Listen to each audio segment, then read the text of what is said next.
আপনারা কিন্তু ভয় পাই না, টাকার কাছে বিক্রি হয়েন না। টাকা ক্ষণিকের জন্য, যেদিনকে ভোট দেওয়া শেষ হয়ে যাব সেদিন কিন্তু ওই রাস্তাও বন্ধ হয়ে যাব। এরা কিন্তু মনে রাখে না, বড় লোকেরা আসে তাদের সুবিধা লোটনের জন্য। আমাদের দলীয় ভাইদের দেখি কতক্ষণ বাবুল সাহেবের কাছে, কতক্ষণ দেখি মাসুদের কাছে। কেন আমাকে ডাকবে নিতে পারে না তারা? আমাকে নিতে পারে না কেন? আমাকে 1 কোটি টাকা দিলে আমাকে কিনতে পারবে না। আমি এমন একটা ব্যক্তি, সত্য বলবো, সত্য বলতে বলতে এই পর্যন্ত দল থেকে কোনোদিন 10 টাকা খাইনি। সেই আমাদের অ্যাডভোকেট সাখাওয়াত হোসেন ভাই, আমাদের সেই সাবেক ছাত্র নেতা থেকে তিল করে এই পর্যন্ত উঠে এসেছেন আবু আলী ইউসুফ খান টিপু, যার নেতৃত্বে নারায়ণগঞ্জের আমাদের এই কমিটিগুলি সম্পূর্ণ হয়েছে এবং মহানগর কমিটিটা হয়েছিল। সেদিন মহানগর কমিটিটা হয়েছিল, আমি আজকে একটু দুঃখ প্রকাশ করে বলছি, যাদেরকে আমাদের সাখাওয়াত ভাই, টিপু ভাই যুগ্ম আহ্বায়ক বানাইছেন তারা কোথায়? তারা তো টাকার ধান্দা করে, টাকার ধান্দাবাজি করে, এক একজনের পিছনে পিছনে করে। টাকা দিয়ে যদি রাজনীতি কিনা যায়, টাকা দিয়ে যদি সব হয়, তাহলে তো চরিত্র মানুষের থাকে না। এই চরিত্র হননকারী লোকদেরকে আপনারা কখনো কোনোদিন কোনো জায়গায় জায়গা দিবেন না। হোক সে ছোট, হোক সে বড়, হোক সে গরিব, হোক সে ধনী। বর্তমানে নারায়ণগঞ্জে যেই দাবার খেলা দেখা যেতেছে, দাবার গুটি খালি একটার পর একটা উল্টাইতেছে। এই দাবার খেলার গুটি কার হাতে আমরা জানি না। আমরা জানি এই দাবার গুটি আমাদের থাকবো, আসল দাবার ছক্কা মারবো আমাদের তারেক রহমান সাহেব, আমাদের নেত্রী বেগম খালেদা জিয়া। আমরা দীর্ঘ 45 বছর যাবত রাজনীতি করতে করতে এই পর্যন্ত এসেছি। অনেক নতুন নতুন মানুষ এসে বলে আমাদেরকে, এই আপনি কবে থেকে দল করেন, আপনি কে, এই আপনি সরেন তো, একটু জায়গা দেন। মাঝে মাঝে হাসি, ছোট মানুষ ওলাপাইন বলে, হয়তো চিনে না। কিন্তু ভাইয়েরা, আপনাদের কাছে আমার একটি বিশেষ অনুরোধ, এই যে আমরা এখানে যে কয়জন আছি না, বিএনপির জন্য নারায়ণগঞ্জে এই কয়জনে যথেষ্ট। আর নারায়ণগঞ্জে ধনী আর বড় বড় ওই যে আপনার গার্মেন্টস পার্টিদের আমাদের দরকার নাই। তারা এখন ফয়দা লুটার জন্য আসতেছে। আগামীতে সরকার, ডক্টর ইউনূস সাহেবকে আপনারা বোকা মনে করেন না। ডক্টর ইউনূস সাহেবের কাছে যেই লাঠি, সেই সাপের লাঠি কিন্তু টিকে আছে। যারা নির্বাচনের জন্য তো ভাল পারতেছেন, এমপি হবেন, আগামীতে চেয়ারম্যান হবেন, কমিশনার হবেন, অনেক কিছু হবেন, ওই দিন ভুলে যান। এত সন্ত্রাসী চাঁদাবাজি 1 বছর করছেন না, এই যে আজকে 14-15 মাস হয়ে গেল, 24 তারিখের পর থেকে কি হলো? যারা চাঁদাবাজি করছে তাদের লিস্ট হয়েছে, যারা থাপ্পাথাপ্পি করছে তাদের লিস্ট হয়েছে, যারা গোপনে গিয়ে মানুষের কাছ থেকে চাঁদা আনছে, টাকা আনছে, গাড়ি আনছে, বাড়ি আনছে, দখল করছে, সব কিন্তু লিস্ট হয়েছে। মনে করেন না তারা পার পাবেন।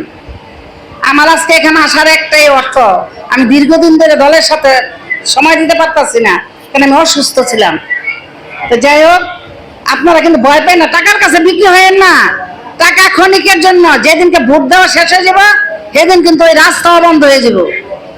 এরা কিন্তু মনে রাখে না, বড় লোকেরা আসে তাদের সুবিধা লোটনের জন্য। আমাদের দলীয় ভাইদের দেখি কতক্ষণ বাবুল সাহেবের কাছে, কতক্ষণ দেখি মাসুদের কাছে। কেন আমাকে ডাকবে নিতে পারে না তারা? আমাকে নিতে পারে না কেন? আমাকে 1 কোটি টাকা দিলে আমাকে কিনতে পারবে না। আমি এমন একটা ব্যক্তি, সত্য বলবো, সত্য বলতে বলতে এই পর্যন্ত দল থেকে কোনোদিন 10 টাকা খাইনি বা কারো কাছ থেকে নেই। কাজেই আমরা আমাদেরকে উপরে লেভেলে গেলে পরে আমাদের যে ইজ্জতটা করে, এই যে আমাদের কাছে কোটি কোটি টাকা। কাজেই সবাই ভালো থাকবেন, সুন্দর থাকবেন।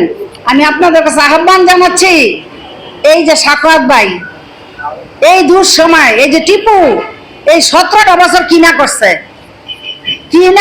আমার চোখের সামনে।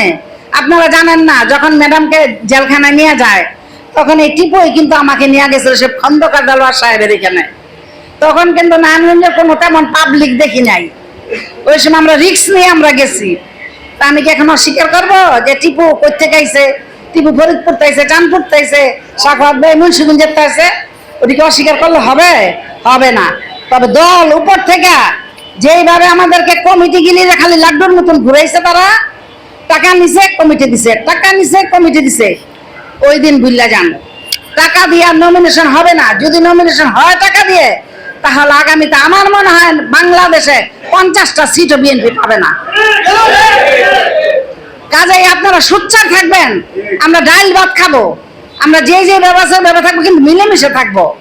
আমরা টিপুর বদনাম এ করতে যাবো না, সাফাত ভাইয়ের বদনাম এ করতাম না। এই যে ভাই আছে, এই বয়স্ক মানুষ, বুড়ো হয়ে গেলে দল করতে করতে, তো সে তো কোনো জায়গায় যায় নাই, গেছে যায় নাই। ওই যে যারা আমাদের সাথে যে আছে, এরা প্রত্যেকের আমি ধন্যবাদ জানাই। আমার দেববাসী যদি ঠিক থাকে, আমার 16 নং ওয়ার্ড যদি ঠিক থাকে, ইনশাল্লাহ নারায়ণগঞ্জে কোনো মানুষ আইসে দাঁড়াইতে পারবো না। আমি আপনাদের কাছে বলি, আমরা সাফাত ভাই নমিনেশন চাইবো, ওই টিপু চাইবো, ওই যে ডাক্তার সাহেব চাইবো, মনির ভাই চাইবো, আমি চাবো, এই যে আনোয়ার আছে, এই যে কিনা নাম আক্তার আছে, যারা আছে সবার চাওয়ার অধিকার আছে, প্রত্যেকের চাওয়ার অধিকার আছে। কেন চাবো না? আমরা দলের জন্য কাজ করছি না? মায়ের খেয়েছি, দর খেয়েছি। দেখেন আমার হাত ভাঙ্গা, আমার হাত ভাঙ্গা। এই যে 19 তারিখে আমাদের বাসায় যখন রাত্রে পুলিশ যায়, আমার বাড়িঘর ভাঙ্গা, গেট ভাঙ্গা আমার বাড়ির ভিতরে পুলিশ ঢুকছে। এই 12টা গেছে আপনার অটো, আর একটা গেছে মাইক্রো বাস আমার ছেলেকে ধরার জন্য। আমি তো মনে করেন বিশ্রামতে শুয়েছিলাম, যাইয়া করছে কি মনে করছে আমার ছেলে ঠাস করে বাড়ি মারছে, লাঠিটা দেখে আমার এই হাতটা আর আমার এই কবজি মবজি এখন আমার মুছলে না। কাজেই ভাই, আমাদের এই দুঃখ দুর্দশার কথা কে শুনবো? আমরা নমিনেশন নেবো একটা কারণেই, ম্যাডামের কাছে যেন এগুলি বলতে পারি। আমরা বলতে পারি কে কে নির্যাতিত হয়েছে। এরপরে যদি তাদের খুশি হয়, কেউ যদি নমিনেশন তারা দেয়, কিসের জন্য দিব, কেন দিব সেটাও আমি জানি না। তবে শক্ত 2-4টা কথা গিয়ে জিজ্ঞেস করব, কেন আমাদের এদের কাছ থেকে নমিনেশন দিবেন না। ঠিক আছে, অনেক বললাম ভাই, ধন্যবাদ জানিয়ে আপনাদের সকলকে আমি আমার বক্তব্য